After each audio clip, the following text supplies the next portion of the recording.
Hey guys, welcome to target सरकारी नौकरी। मैं हूं अरशद अली। खंड शिक्षा अधिकारी की तैयारी में इंडियन हिस्ट्री यानी भारतीय इतिहास का मॉक टेस्ट नंबर आप 12 देख रहे हैं, जिसमें आज हम कंप्लीट करेंगे मुगल वंश के सभी शासकों से संबंधित सभी इंपॉर्टेंट क्वेश्चंस को। वीडियो को प्लीज़ आप लाइक कर दीजिए और आज का पहला क्वेश्चन देखिए।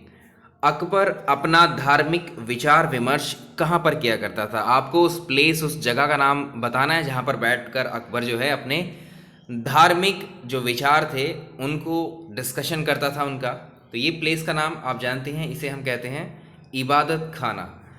इबादत खाना। तो अकबर ने अपने धार्मिक विचार विमर्श के लिए 1575 ईस्वी में फतेहपुर सीकरी में इबादत खाने का निर्माण करवाया था। याद रखेंगे, इबादत खाना कहाँ पर है? फतेहपुर सीकरी में है। और इसमें जो है इबादत खाने में जो मुस्लिम धर्म से संबंधित लोग हुआ करते थे उनको बुलाया जाता था। लेकिन 1578 के बाद में इस जगह को, इबादत खाने को, सभी धर्मों के लिए खोल दिया गया था। और इबादत खाने में जो धार्मिक विचार विमर्श होता था वो जनरली जो होता था उसके लिए एक टाइम फिक्स था। गुरुवार को शाम के वक्त किया जाता था, गुरुवार के दिन शाम को। तो ये ऑप्शन इसका सी सही रहेगा, इबादत खाना। नेक्स्ट क्वेश्चन देखिए। क्वेश्चन नंबर आज का सेकंड देखिए। सम्राट अकबर द्वारा निम्न में से किसको जरी कलम की उपाधि प्रदान की गई थी? इनमें से सम्राट अकबर ने किसको कहा था जरी कलम, या किसको टाइटल दिया गया था?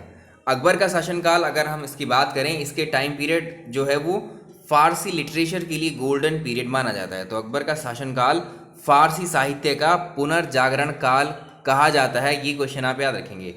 अब इसमें आईने अकबरी में जो है, जो इसकी किताब है आईने अकबरी में, इसने अकबर के दरबार में 59 कवियों के नाम मिलते हैं आईने अकबरी किताब में। इसमें कश्मीर के एक प्रसिद्ध कवि थे जिनका नाम है मोहम्मद हुसैन। मोहम्मद हुसैन को ही अकबर ने जरी कलम की उपाधि दी थी। तो याद रखेंगे ऑप्शन ए, मोहम्मद हुसैन को अकबर ने जरी कलम की उपाधि प्रदान की थी। क्वेश्चन नंबर नेक्स्ट देखिए। क्वेश्चन नंबर नेक्स्ट है, और इस क्वेश्चन को आप जानते हैं, बहुत देखा होगा आपने ये एग्जाम्स में। आईने अकबरी किताब के या पुस्तक के लेखक इनमें से कौन हैं? अकबर के दरबारी कवि हुआ करते थे, इतिहासकार हुआ करते थे अबुल फजल। अबुल फजल ने अकबर के ऊपर एक किताब लिखी थी जिसका नाम है अकबरनामा। अकबरनामा ग्रंथ की रचना की थी अबुल फजल ने, जिसमें अकबर के बारे में पूरा डिस्क्रिप्शन किया था। और ये जो है अकबरनामा 3 पार्ट्स में डिवाइड की गई थी, 3 खंडों में बनी हुई थी ये किताब। अब इसमें इसका तीसरा खंड जो है, थर्ड पार्ट, उसी को कहा जाता है आईने अकबरी। अगर आपसे पूछे आईने अकबरी इनमें से किसका भाग है, तो आंसर होगा इसका अकबरनामा का ही तीसरा खंड है आईने अकबरी। और फर्दर अगर आईने अकबरी की बात करें तो अबुल फजल ने आईने अकबरी को 5 पार्ट्स में लिखा है, 5 पार्ट में डिवाइड किया। तो इसका आंसर आप कर देंगे यहाँ पर अबुल फजल। ऑप्शन बी इसका सही आंसर। नेक्स्ट सवाल। क्वेश्चन नंबर नेक्स्ट है, बहुत इंपॉर्टेंट क्वेश्चन है ये। जब ईस्ट इंडिया कंपनी का गठन हुआ था उस वक्त भारत का मुगल बादशाह कौन था? पहले इस बात को आप दिमाग में बैठा लीजिए कि ईस्ट इंडिया कंपनी का गठन कहाँ पर हुआ था? इंग्लैंड में हुआ था। ईस्ट इंडिया कंपनी का गठन हुआ था, इस डेट को भी आप याद रखेंगे, 31 अक्टूबर सन 1600 ईस्वी में इसका गठन किया गया था। महारानी एलिजाबेथ प्रथम के समय में हुआ था। इंग्लैंड की महारानी उस समय एलिजाबेथ प्रथम हुआ करती थी। और अगर हम उस समय में ही भारत की बात करें, भारत में कौन रूल कर रहा था उस समय? भारत का शासक था मुगल बादशाह अकबर। ठीक है। अब यहाँ इस डेट से आपको मैच कराना होगा। देखिए अकबर का टाइम पीरियड क्या था? अकबर का टाइम पीरियड 1556 से लेकर के 1605 ईस्वी तक जो है अकबर ने शासन किया था भारत में। अब आप देख पा रहे हैं जब ईस्ट इंडिया कंपनी की स्थापना हुई थी 31 अक्टूबर 1600 में, तो इस टाइम पीरियड के बीच में ही ये समय भी आ जाता है। यानी अकबर के शासन, जब भारत में अकबर का शासन चल रहा था, उसी टाइम पीरियड के दौरान इंग्लैंड के अंदर, ब्रिटेन के अंदर ईस्ट इंडिया कंपनी का गठन हो चुका था 1600 ईस्वी में। तो इस क्वेश्चन का आंसर आपको ये है अकबर ही लगाना है, इसको याद रखना है, बहुत इंपॉर्टेंट क्वेश्चन है ये। चलिए नेक्स्ट सवाल। क्वेश्चन नंबर नेक्स्ट देखिए। निम्नलिखित में से किस मुगल सम्राट को हिंदी गीतों की रचना का श्रेय प्राप्त है? तो इसमें आंसर हो जाएगा आपका अकबर। मुगल सम्राट अकबर को हिंदी के गीतों की रचना का श्रेय दिया जाता है। अकबर जो है रायकरण के छदम नाम से हिंदी गीतों की रचना किया करता था, और अकबर ने हिंदी साहित्य को संरक्षण प्रदान भी किया था। इसके शासनकाल को हिंदी भाषा का स्वर्णकाल भी कहा जाता है? तो इसका आंसर हो जाएगा बी ऑप्शन। अगला सवाल देखिए, क्वेश्चन नंबर नेक्स्ट है, अकबर ने दीन इलाही किस वर्ष में प्रारंभ किया था? कभी कभी क्वेश्चन ऐसे ही पूछता है कि दीन इलाही इनमें से क्या है। एक्चुअली ये एक धर्म था जो अकबर के द्वारा बनाया गया था। तो अकबर ने बहुत सारे धर्मों की स्टडी करके, उसने काफ़ी सारे धर्मों को स्टडी किया और विभिन्न धर्मों की स्टडी करने के बाद में उसने जो भी उसको लगा, जिस धर्म में जो भी उदार चीज़ें लगीं, जो भी सोशल वेलफेयर के लिए उसको अच्छी लगीं, उनका कंपाइलेशन करके एक नए धर्म की रचना की, जिसे इसने दीन इलाही नाम दिया। तो इसका आंसर देखिए, ये किया गया था इसके 1582 ईस्वी में। डी ऑप्शन देखिए, अकबर ने दीन इलाही धर्म की स्थापना या धर्म जो है इसको 1582 ईस्वी में शुरू किया था। अब इस धर्म को फॉलो करने वाला या स्वीकार करने वाला एकमात्र हिंदू इसमें कौन था? ये क्वेश्चन बहुत बनता है आपके एग्जाम में। तो बीरबल एकमात्र हिंदू था जिसने इस धर्म को स्वीकार किया था, इसको याद रखेंगे, Birbal. Next question, question number next है, भू राजस्व प्रशासन के क्षेत्र में शेरशाह एवं अकबर के मध्य निम्नलिखित में से कौन सा निरंतरता की कड़ी था? तो इसमें लैंड रेवेन्यू के बारे में ये क्वेश्चन है। 1582 ईस्वी में जो राजस्व मंत्री हुआ करता था टोडरमल, टोडरमल के निर्देशन में जो पूरी राज व्यवस्था थी, भू राजस्व व्यवस्था थी, इसको एक नया रूप दिया गया। तो टोडरमल के द्वारा लगान व्यवस्था को जो है, जो टोडरमल ने लगान व्यवस्था लगा रखी थी, उसको टोडरमल बंदोबस्त कहा जाता था, या आईने दहसाला कहा जाता था, या जब्ती व्यवस्था कहा जाता था। ठीक है, तो आईने दहसाला के अंतर्गत अलग अलग फसलों के पिछले 10 वर्ष में उत्पादन और उसी समय के प्रचलित मूल्य जो हुआ करते थे उनका औसत निकालकर 1/3 भाग राजस्व के रूप में नगद जो है वसूला जाता था। तो ये सब कौन था? ये टोडरमल की वजह से था और इसी के द्वारा ये लगाई गई चीज़ें थी। चलिए नेक्स्ट क्वेश्चन, ये अच्छा क्वेश्चन है, बहुत पूछता है एग्जाम में इस क्वेश्चन को। महाभारत का फारसी अनुवाद का टाइटल क्या है? महाभारत का फारसी में अनुवाद किया गया और फारसी में उस किताब का नाम आपको बताना है। इसका नाम आप जानते हैं, ये है रज़्मनामा। महाभारत के बहुत सारे अंशों का फारसी में अनुवाद किया गया है, किसके द्वारा? फैज़ी और अबुल फजल की निगरानी में। ठीक है, तो इसका आंसर हो जाएगा ऑप्शन बी। चलिए, तो क्वेश्चन नंबर नेक्स्ट देखिए, प्रसिद्ध जैन आचार्य हुआ करते थे कोई जिनको अकबर ने सम्मानित किया था। इंपॉर्टेंट क्वेश्चन है ये। तो ये थे हरि विजय सूरी। हरि विजय सूरी जो हैं ये प्रसिद्ध जैन आचार्य हुए थे जिनको जो है अकबर ने सम्मानित किया था। अकबर ने जैन विद्वान हरि विजय सूरी को जगत गुरु की उपाधि भी दी थी। आंसर रहेगा इसमें बी ऑप्शन। अगर आपसे पूछे जगत गुरु किसको कहा जाता था, तो ये जगत गुरु भी इन्हीं को कहा जाता था, हरि विजय सूरी को। और ये उपाधि कितने दी थी इनको, जगत गुरु की? ये अकबर के द्वारा दी गई थी। नेक्स्ट क्वेश्चन देखिए, क्वेश्चन नंबर नेक्स्ट देखिए, राजपूताना के निम्न राज्यों में से किस एक राज्य ने अकबर की संप्रभुता स्वयं स्वीकार नहीं की थी? अच्छा क्वेश्चन है, बहुत पूछता है इस क्वेश्चन को। तो अकबर के समकालीन अगर राजस्थान वाले एरिया में बात करें तो इसमें मेवाड़ के जो सिसोदिया वंश थे, मेवाड़ के सिसोदिया वंश का शासक थे राणा उदय सिंह। राणा उदय सिंह जो है, इन्होंने कभी भी मुगल सम्राट अकबर की स्वाधीनता को स्वीकार ही नहीं किया था। तो मेवाड़ राजस्थान का एकमात्र ऐसा राज्य था जहां के राजपूत शासकों ने मुगल सेना का हमेशा विरोध किया है और अकबर ने मेवाड़ को अपने अधीन करने के लिए 1567 ईस्वी में जो है चित्तौड़ के किले पर अटैक किया था। तो इसका आंसर देखिए, इसका आंसर हो जाएगा बी ऑप्शन, मेवाड़। मेवाड़ ने कभी भी अकबर की संप्रभुता स्वीकार नहीं की थी। नेक्स्ट सवाल, क्वेश्चन नंबर देखिए, अकबर के द्वारा बनाई गई कौन सी इमारत का नक्शा बौद्ध विहार के अनुरूप है? अकबर ने फतेहपुर सीकरी में जो जोधाबाई का महल है और पंचमहल का जो निर्माण करवाया है, तो पंचमहल का आकार है पिरामिड के जैसा और जो बौद्ध विहार की संरचना के अकॉर्डिंग ही बनवाया गया था। पंचमहल को हवा महल भी कहा जाता है। पहली मंजिल के इस हवा महल में पहली मंजिल के बड़े हॉल में 48 पिलर इसमें खड़े हुए हैं। तो अकबर के इस निर्माण कार्य में बौद्ध विहार और हिंदू धर्म का प्रभाव नजर आता है। तो इसका आंसर ए ऑप्शन हो जाएगा, पंचमहल, या ऑप्शन मिलेगा आपको हवा महल। नेक्स्ट क्वेश्चन, सवाल अगला देखिए, अकबर के दरबार में आने वाला पहला अंग्रेज व्यापारी कौन था? यहाँ टाइम पीरियड पूछ रहा है, अकबर है। अकबर के शासनकाल में कौन सा अंग्रेज आया था? तो अकबर के दरबार में आने वाला पहला अंग्रेज व्यापारी था रॉल्फ फिंच। 1583 ईस्वी में आया था रॉल्फ फिंच। 1591 ईस्वी में इंग्लैंड वापस लौट गया था। वो प्रथम अंग्रेज यात्री था जिसने भारतीय और उनके रीति रिवाजों के बारे में लिखा था कुछ। तो इसका आंसर हो जाएगा ऑप्शन ए। देखिए क्वेश्चन, देखिए नेक्स्ट, अकबर के साथ युद्ध करने वाली दुर्गावती कहाँ की रानी थी? अकबर के साथ युद्ध करने वाली दुर्गावती कहाँ की रानी थी? 1564 ईस्वी में अकबर ने आसफ खां के नेतृत्व में गोंडवाना, इस पर अटैक किया था, गोंडवाना पर, और जबलपुर के पास में ही रानी दुर्गावती ने स्वयं जो है इस युद्ध का नेतृत्व किया था। तो दुर्गावती गढ़ एवं मांडला यानी जबलपुर जिले में यहाँ पर इस युद्ध में पराजित हुई थी अकबर के द्वारा। तो इसका ए ऑप्शन है, ये थी मंडला की, ए ऑप्शन इसका सही रहेगा।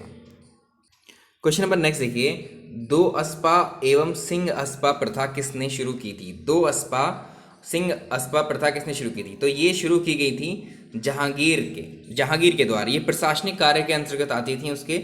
इन दोनों के अंतर्गत जो जाति के पद बढ़ाए जाने पर जो मनसबदारों को अगर जात पद बढ़ाए जाते थे तो उस वक्त इसमें मनसबदारों की संख्या या मनसबदारों में सेना की संख्या को बढ़ा दिया जाता था।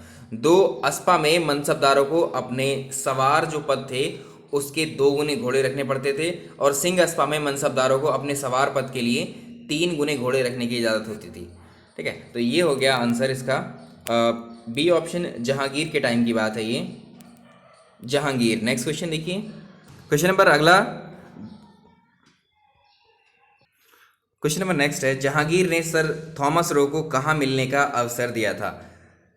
थॉमस रो को 10 जनवरी 1616 को इंग्लैंड के सम्राट जेम्स प्रथम था उसका प्रतिनिधि बनाकर इसको जहांगीर के दरबार में भेजा गया था।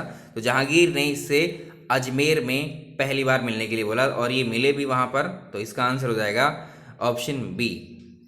तो देखिए थॉमस रो जो है जहांगीर से अजमेर में पहली बार मिला था। क्वेश्चन नंबर नेक्स्ट है, किस मुगल शासक ने तंबाकू के प्रयोग को निषेध किया? किसने तंबाकू पर बैन लगाया था? कौन सा मुगल शासक था?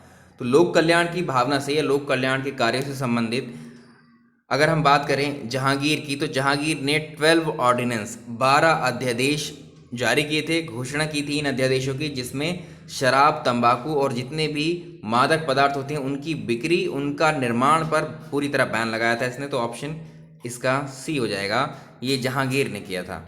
अगला सवाल है, जहांगीर महल कहाँ पर स्थित है? जहांगीर महल आगरा का जो किला है, जो ताजमहल के पास में ही है आगरा का किला, आगरा के किले के अंदर ही है जहांगीर महल। तो ऑप्शन इसका सी रहेगा। इसका निर्माण अकबर के पुत्र और उसके उत्तराधिकारी सलीम के रहने के लिए करवाया गया था। ठीक है, तो जहांगीर महल जो है आगरा के किले में स्थित है। नेक्स्ट क्वेश्चन, अगला सवाल देखिए, नूरजहां का वास्तविक नाम क्या था? नूरजहां का वास्तविक नाम मेहरुन्निसा था। ऑप्शन सी, नूरजहां का वास्तविक नाम मेहरुन्निसा था, जो कि जहांगीर की पत्नी थी। क्वेश्चन नंबर नेक्स्ट, निम्नलिखित अंग्रेजों में से किसे जहांगीर ने खान की उपाधि से सम्मानित किया था? एक्चुअली खान की उपाधि से किस अंग्रेज को सम्मानित किया गया था जहांगीर के द्वारा? 1608 ईस्वी में हॉकिंस ब्रिटिश राजा जेम्स प्रथम का राजदूत बनकर मुगल दरबार में आया था। देखिए 1608 ईस्वी में हॉकिंस ब्रिटिश राजा जेम्स प्रथम का राजदूत और यहाँ पर बनकर आया था ये। तो इसने जो है अंग्रेज़ों की कंपनी के लिए व्यापारिक सुविधाएं प्राप्त करने के लिए भेजा गया था, और हॉकिंस की कार्यप्रणाली से खुश होकर जहांगीर ने इसे इंग्लिश खान कहा था। इंग्लिश खां या इंग्लिश खां कहा था। इसका आंसर हो जाएगा हॉकिंस, इसको याद रखेंगे। चलिए क्वेश्चन नंबर नेक्स्ट देखिए, इसका आंसर हो जाएगा ए ऑप्शन। अगला सवाल है, जहांगीर की निम्नलिखित पत्नियों में से किसने आत्महत्या की थी? जहांगीर की पत्नी थी शाह बेगम। शाह बेगम ने जहांगीर की जो शराब की आदतें थी उससे दुखी होकर सुसाइड कर ली थी। तो शाह बेगम का वास्तविक नाम था मानबाई। मानबाई से जहांगीर के सबसे बड़े पुत्र खुसरो का जन्म हुआ था, इसको याद रखेंगे। चलिए नेक्स्ट क्वेश्चन नंबर नेक्स्ट है, मुगल चित्रकला किसके शासनकाल में अपनी चरम पर थी या अपनी पराकाष्ठा पर पहुंची? जहांगीर का जो टाइम पीरियड था, मुगल बादशाह जहांगीर के शासनकाल में मुगल चित्रकला या मुगल पेंटिंग अपने शिखर पर पहुंची थी। जहांगीर चित्रकला का बहुत ही कुशल एक तरीके से पारखी था। जहांगीर के दरबार में प्रसिद्ध चित्रकार हुआ करते थे अबुल हसन उस्ताद मंसूर बिसनदास। तो अबुल हसन जहांगीर का सबसे प्रिय चित्रकार था, इसको भी आप याद रखेंगे और इसका आंसर कर लेंगे जहांगीर। अबुल हसन जहांगीर का सबसे प्रिय चित्रकार था और इसने ही जो है जहांगीर ने ही अबुल हसन को नादिर उज जमा की उपाधि दी थी, इसको भी याद रखेंगे। नादिर उज जमा की उपाधि किसे दी गई थी? ये भी अबुल हसन को ही दी गई थी। नेक्स्ट अगला सवाल देखिए, दिल्ली में लाल किले का निर्माण किसने करवाया था? बहुत ही सिंपल क्वेश्चन है ये आपके लिए, ठीक है। तो दिल्ली में जो लाल किला है इसका निर्माण करवाया था शाहजहां ने। 1648 ईस्वी में शाहजहां ने दिल्ली में अपने नाम पर शाहजहानाबाद नगर की स्थापना की थी। तब अपनी राजधानी आगरा से इसने दिल्ली ट्रांसफ़र की थी और शाहजहानाबाद के भवनों में लाल किला सबसे प्रमुख इसकी एक इमारत कही जाती है। तो ये इसका ऑप्शन हो जाएगा Shah Jahan, option D. Question number next देखिए, मुमताज़ महल का वास्तविक नाम क्या था? मुमताज़ महल का ओरिजिनल नाम था अर्जुमंद बानो बेगम। मुमताज़ महल का वास्तविक नाम अर्जुमंद बानो बेगम था। मुमताज़ महल का जन्म जो है आगरा में ही हुआ था और ये शाहजहां की तीसरी पत्नी थी, जिसकी मृत्यु के बाद में शाहजहां ने आगरा में ताजमहल का निर्माण करवाया था। नेक्स्ट क्वेश्चन, निम्नलिखित मस्जिदों में से किसका निर्माण मुगल सम्राट शाहजहां के द्वारा कराया गया था? तो दिल्ली की जो जामा मस्जिद है, दिल्ली की जामा मस्जिद का निर्माण शाहजहां ने 1648 ईस्वी में करवाया था। इसका ऑप्शन ए सही आंसर है। नेक्स्ट सवाल, इनमें से कौन सा राज्य शाहजहां के साम्राज्य का सबसे सर्वप्रथम अभिन्न अंग बन गया था? तो शाहजहां ने दक्षिण भारत में सबसे पहले अहमदनगर पर अटैक किया था और 1633 ईस्वी में इसे जीत करके मुगल साम्राज्य में इसमें मिला लिया था और इसी को इसका अभिन्न अंग बना लिया था, अहमदनगर को। नेक्स्ट क्वेश्चन, किस मुगल सम्राट ने अपने शासनकाल में सबसे ज़्यादा संख्या में हिंदू अधिकारियों की नियुक्ति की थी? इंपॉर्टेंट क्वेश्चन है ये, क्वेश्चन कई बार एग्जाम में पूछा गया है। औरंगजेब का जो प्रशासन था उसमें सबसे ज़्यादा अपॉइंट किए गए थे हिंदू सैनिक, उसमें सबसे ज़्यादा, या हिंदू लोग जो है इसमें सबसे ज़्यादा अपॉइंट किए गए थे। और इसमें इसके शासन में लगभग आप परसेंटेज में अगर देखें तो 33% अधिकारी इसके हिंदू अधिकारी हुआ करते थे। और इसमें जो वरिष्ठ पदों पर, इसकी सेना में जो वरिष्ठ पद दिए गए थे, सीनियर मोस्ट जो पोस्ट थी, उसमें राजपूतों को ज़्यादा नियुक्ति दी गई थी। क्वेश्चन नंबर नेक्स्ट देखिए, इसका आंसर आप करेंगे बी ऑप्शन, औरंगजेब सही आंसर है। इंपॉर्टेंट क्वेश्चन है, बीबी का मकबरा का निर्माण किसके द्वारा करवाया गया था? ये क्वेश्चन भी आपने बहुत देखा होगा एग्जाम्स में। बीबी का मकबरा है कहाँ पर? ये महाराष्ट्र में है। महाराष्ट्र में कौन से डिस्ट्रिक्ट में है? ये औरंगाबाद में। तो बीबी का मकबरा महाराष्ट्र राज्य के औरंगाबाद जिले में है। इस मकबरे का निर्माण औरंगजेब के द्वारा उसकी पत्नी जो दिलरास बानो बेगम थी या रबिया उद दौरानी थी, उसकी याद में इसने करवाया था। इसे दक्षिण का ताजमहल भी कहते हैं। तो देखिए इसका क्वेश्चन का आंसर हो जाएगा आपके डी ऑप्शन, औरंगजेब। अगला सवाल देखें, दिल्ली के लाल किले में एक मस्जिद है जिसे हम कहते हैं मोती मस्जिद, इसका निर्माण किसके द्वारा करवाया गया था? देखिए दिल्ली का जो लाल किला है, दिल्ली का लाल किला जो है वो बनवाया गया था शाहजहां के द्वारा, लेकिन उसके अंदर एक मस्जिद का जो निर्माण करवाया बहुत बाद में किया गया था, वो औरंगजेब के शासनकाल में बनाया गया था। तो औरंगजेब के शासनकाल में निर्मित दो मस्जिदें दिल्ली के लाल किले में हैं। एक मोती मस्जिद है और लाहौर में जो जामी मस्जिद है या बादशाही मस्जिद है वो अलग है, ठीक है। तो दिल्ली, इसमें दो मस्जिदों का निर्माण करवाया था औरंगजेब ने अपने शासनकाल में। एक तो करवाया था लाल किले के अंदर, तो लाल किले के अंदर जिस मस्जिद का निर्माण करवाया उसे मोती मस्जिद कहा जाता है, और एक लाहौर में करवाया था इसने जामी मस्जिद, या जिसे बादशाही मस्जिद कहते हैं। चलिए नेक्स्ट क्वेश्चन, इसका आंसर भी रहेगा औरंगजेब। क्वेश्चन नंबर नेक्स्ट देखिए, निम्नलिखित में से किस मुगल बादशाह का 2 बार राज्य अभिषेक हुआ था? ये क्वेश्चन अच्छा है, ये भी पूछा हुआ है। तो ये मुगल बादशाह जो औरंगजेब था, इसका 2 बार राज्याभिषेक किया गया था। एक बार तो ये आगरा पर जब आधिपत्य स्थापित करके शीघ्र औरंगजेब ने अपना राज्याभिषेक करवाया था, ठीक है। और इसने 15 मई 1659 को औरंगजेब दूसरी बार इसने अपना राज्याभिषेक करवाया। तो इसका आंसर हो जाएगा डी ऑप्शन, सही आंसर है इसका औरंगजेब। और आज का लास्ट क्वेश्चन देखते हैं। लास्ट क्वेश्चन है, राजस्थानी और पंजाबी पहाड़ी शैली का विकास किस मुगल शासक के शासनकाल में हुआ था? मुगल बादशाह औरंगजेब की अगर हम बात करें, औरंगजेब को जो है चित्रकला में कोई भी इंटरेस्ट नहीं था, तो इसने अपने दरबार में जितने भी चित्रकार हुआ करते थे उनको यहाँ से निकाल दिया था, बेदखल कर दिया था। जिसके परिणाम स्वरूप जो मुगल चित्रकारों ने अपने अपने क्षेत्रों में जाकर के चित्रकला का विकास करना शुरू किया और यहीं पर डेवलप हुई थी राजस्थानी और पंजाबी पहाड़ी शैली, जो कि चित्रकला की एक शैली है। तो ये टाइम पीरियड था औरंगज़ेब का। तो यहाँ पर हमने जो है मुग़ल बादशाह जितने भी थे उन सबको डिस्कस कर लिया है। इसके बाद जो नेक्स्ट मॉक टेस्ट होगा उसमें हम मुग़लों का विघटन या मुग़ल साम्राज्य का विघटन कैसे हुआ इसको डिस्कस करेंगे, और आगे जो है सिखों का उदय या सिख धर्म का उदय पर डिस्कस करेंगे। चलिए इस वीडियो में इतना ही। पसंद आया तो लाइक कर दीजिएगा। Thank you so much.